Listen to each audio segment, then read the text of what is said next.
Audio is rolling. Camera 1 is rolling. And camera 2 is rolling. And then when you're ready, take it away. Okay. A father held his daughter, and he was glad. He cherished her and cradled her. She looked just like her dad. He stood at her school gates calling, "I love you, I just want you to know this."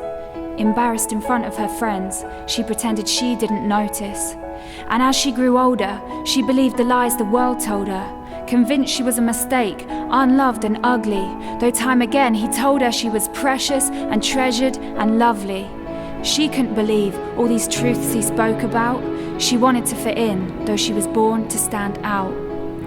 No alcoholic abstinence, adamant she was an accident. She used absinthe to absence the feeling that she was inadequate.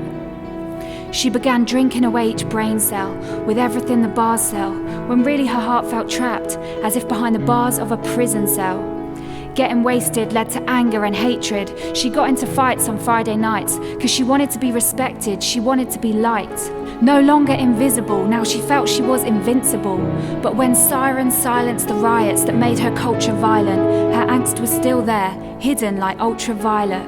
One day, bleeding and broken, the thought finally occurred. There were people much bigger and stronger than her. Her father hadn't raised her to be such a monster. His plans weren't to harm her, they were to prosper.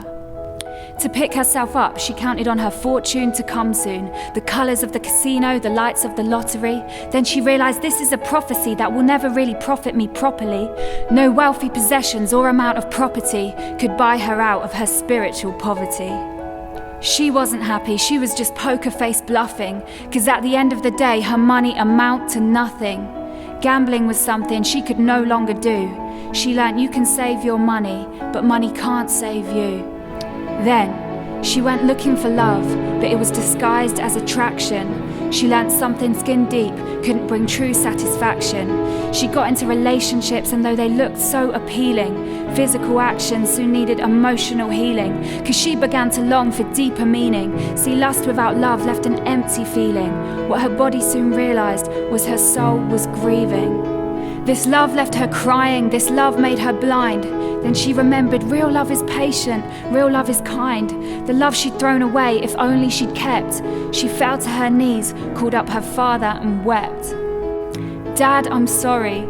All these things I've done, well, they've really hurt me. Now I'm all broken and spoiled. I'm messed up, I'm dirty. My inner soul's worn through, like the insoles of the shoes I outgrew." Her father came running. "Don't you know I love you more than this?" He took her in his arms, wiped away her tears, gave her a kiss. "I'll protect you from your enemies. I'll serve the sentence for your wrongs.